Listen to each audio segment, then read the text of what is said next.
Mark Rogers TV, voice of college football, coming your way with some Miami talk on a Thursday night. We are 9 days away from most of the teams playing next Saturday. We are just a week away from some Power 5 teams getting on the field for the first time. We are just a couple days away, meaning 2, from some FCS and Group of 5s playing. But we talk Miami, LSU. We're, of course, 10 days away with the special Sunday night edition of college football that opening weekend with the Tigers taking on the Canes. We got Cam Underwood on the line from State of the U. Cam, how you doing tonight? I'm good. Yeah, 10 days away from the kickoff of this season that we've been looking for a long time. So downhill towards, not just talking about football, but having real live football. I'm excited. Yeah, the anticipation is just crazy because I know you like the NBA, you like other sports, but it seems like they just shut down and then you blink and you turn around and they're back in camp. But with college football, it just seems like forever. And we've been talking about last season and going over and reviewing it a zillion times, plus trying to project what's going to happen this year. We will finally have a game of fresh play, activity, action on the field to analyze, and that's going to be so much fun. And it's a meaningful game, obviously, for both teams, as we have two very talented teams going at it. So your impressions of what you have seen and heard and read and reported on from Canes camp recently. Yeah, the team has a lot of talent this year. So I know that we lost a lot of guys, but there's a lot of talent to like. The skill position talent obviously is going some of the best skill position talent that you'll find on any roster in America. Excuse me. Linebacking core is, top 3 in America. Defensive line, while it has new names that, are going to replace some of the veteran contributors, there are, good players there. Secondary has good players there, but some unproven talent, but a lot of talent there anyway, even if it hasn't been proven at this level. And a quarterback who at his peak is, very, very good, but at the valley is very, very bad.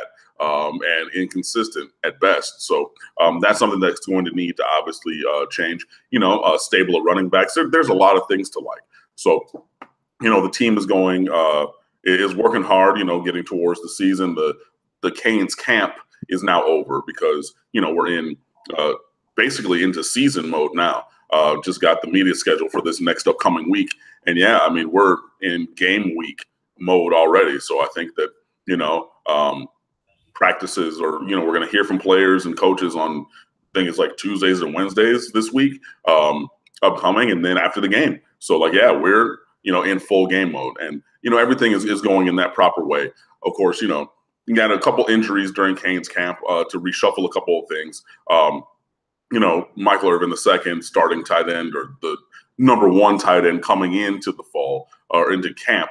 He hurt his knee, so he's out for at least 4 months after surgery. So Brevin Jordan is now at the top of the position group, but that was something that I've spoken about expecting for a long time. So it just kind of sped up that process, and you never want to see it or hear about an injury. So that was one thing. LSU transfer George Brown Jr. Hurt his knee, and he's out for an undisclosed amount of time. And obviously he's going to probably miss the LSU game, which for him I'm sure is impactful because he went to LSU, left LSU, and came to Miami. So you circle that for, a couple years down the line, like, hey, I'm going to play against the guys, that I, want to share a locker room with. And then, you have that kind of injury. And then just a couple, nicks and dings. You have guys missing, a day here, a day there. Michael Pinckney missed like a day of practice a couple weeks ago. Trajan Bandy a couple weeks ago. Joe Jackson had like a preliminary or a precautionary elbow brace thing.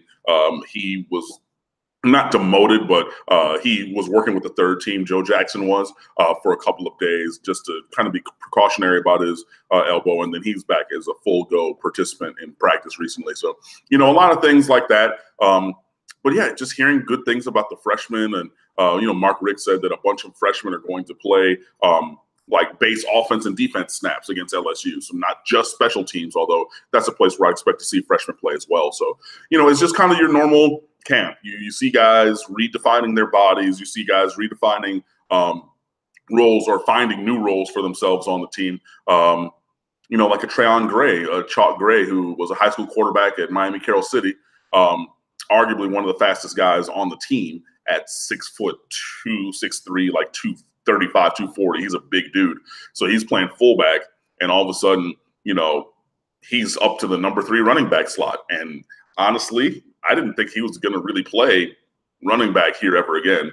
But yeah, he's redefined himself. He's come out as a 5th-year senior, and he's working hard. So, just a lot of things like that. And I'm really interested to see how, when things are fully settled across the board, who really, in the music world or in the band world, we call it tree shaking, where you go and you kind of shake the tree and see what stays and see what falls. And yeah, we need a tree shaking. That LSU game, we're going to see, okay, like, yeah, we've heard about this kind of a thing, and I talked about this on the radio today. It's a great indicator in practice what's happening and hearing from the players and coaches. But you can only trust that insofar because it's against your teammates. It's under, the watchful eye of your coaches and things like that.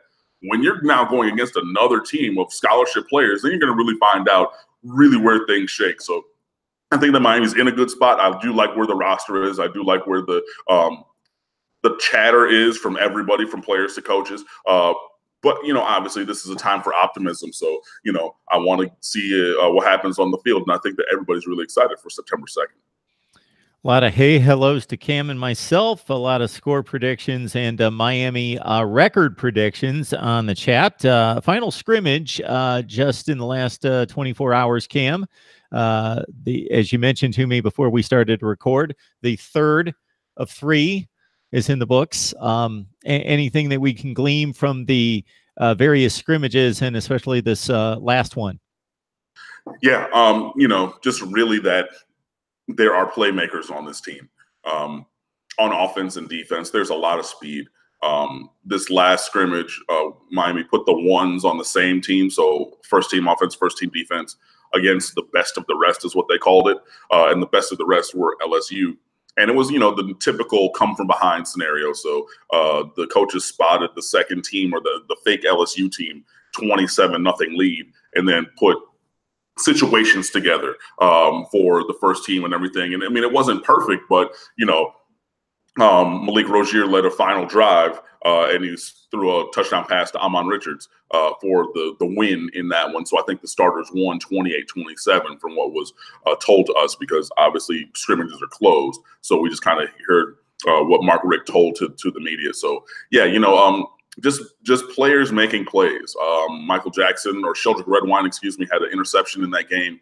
Javonte Dean, who's a JUCO transfer in his last year here at Miami, finally starting to put together his athletic gifts with demonstrable skill. At 6'2", and he's clocked a sub-4 440. Javonte Dean has all the tools in the world, but last year he was just inconsistent with his technique, really kind of floundering in the system. But he seems to now be streamlining that, and his knowledge, his production really coming together. So that was a big thing that I wanted to see and hear about. Trajan Bandy, he of the pick 6 against Notre Dame, is really stepping his game up. No, he's not the biggest cornerback at 5'9", but right now he's at a starting outside cornerback slot when Miami has 4 defensive backs opposite Michael Jackson. And then Bandy slides to the slot, and then Dean comes in as the 3rd corner in like a nickel package. So, Bandy having that flexibility and, just really great demonstrable skills. So, those kind of things are really great to hear. And just on top of that, being mostly healthy. Obviously, I spoke about a couple of nicks and dings. I mean, football practice is a collision sport. You're going to have some of those things, even with being as careful, quote unquote, as you can. And, Michael Irvin II and George Brown Jr., obviously having knee issues or injuries that, did require some kind of time off. But, yeah, otherwise, you're mostly healthy. That's, starting quarterback, Malik Rozier, healthy. Starting running back, Travis Homer, healthy.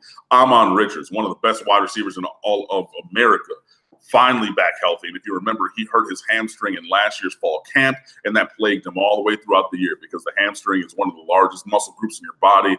And, I mean, you use it with every single step. And once that thing is pulled and whatever, it just continues to snowball. So you don't have any of those kind of things. I mean, you just really, really a great camp from an injury standpoint. Not perfect, obviously, but yeah, I mean, Miami's in a really good spot, working hard, and now we're just really going downhill towards the season. And like I said, it's time to shake the tree and see what rises or what stays and what falls. But yeah, we're in a good spot. So we all know from watching LSU for a number of years that they always wear the white.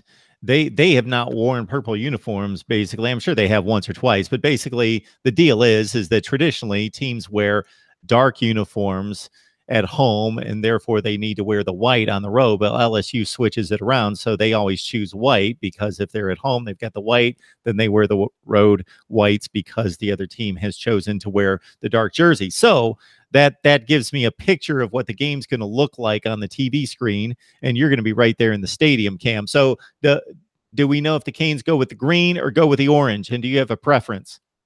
Oh yeah, no, that's a great question. LSU does traditionally wear white at home in Death Valley, and they petitioned for that. There was a couple years ago, I think it was Oregon State or somebody random went down there, and they were like, no, we're going to wear white.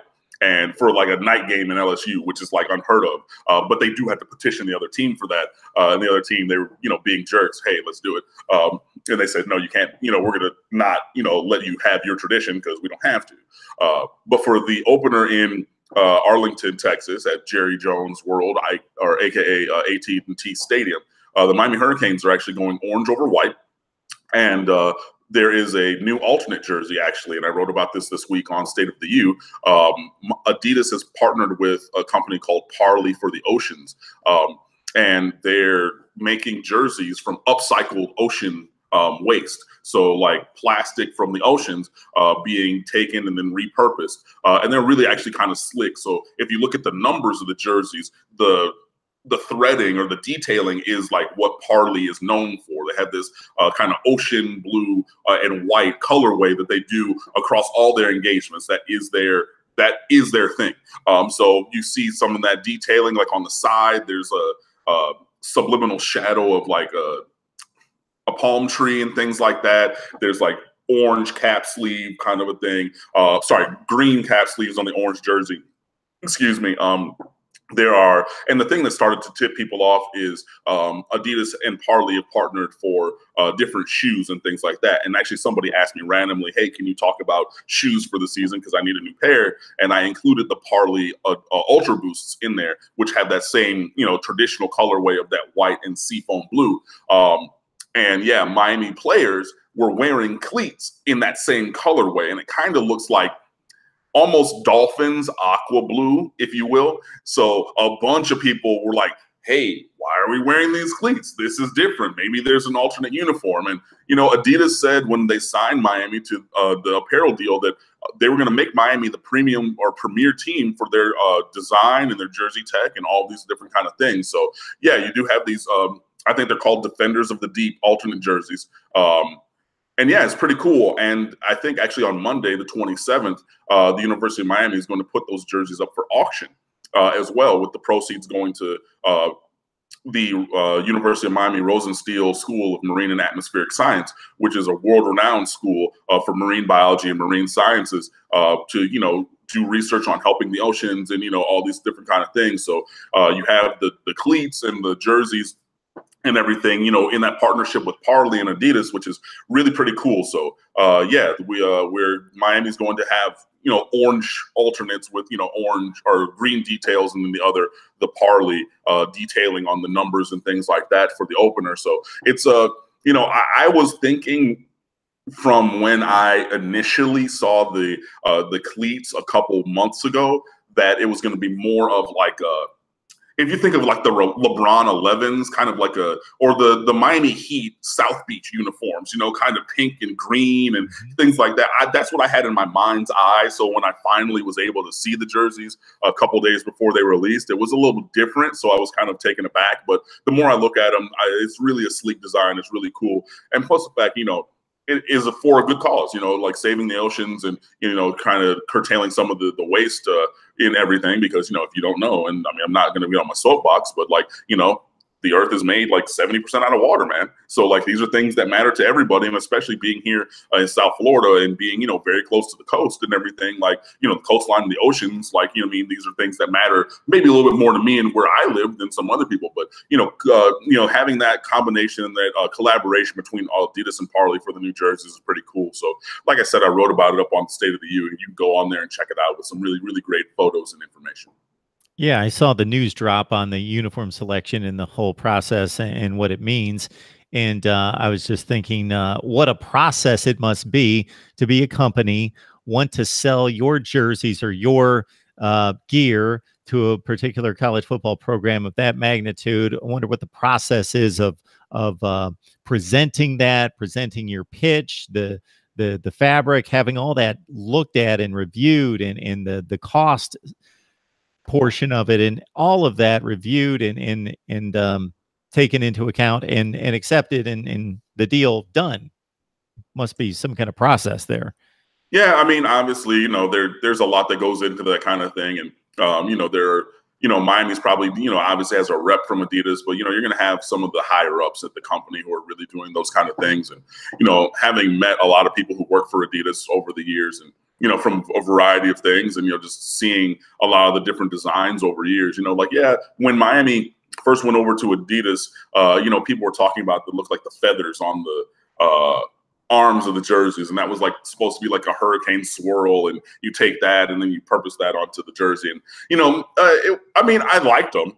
It wasn't the best jersey ever, but I think Adidas overall has really tightened up their design of jerseys. And I know that years ago, everybody made fun of every Adidas jersey, but I mean, if you look at the Defenders of the Deep, I think the Adidas and Parley Prime Knit A1 jersey, I think, is the official title. Man, it's a great design. So, it's pretty cool. And like I said, Miami is a premium program. It is a national brand. And Adidas is really partnered with Miami and put Miami at the forefront of the technology and design element for the company and their partnerships.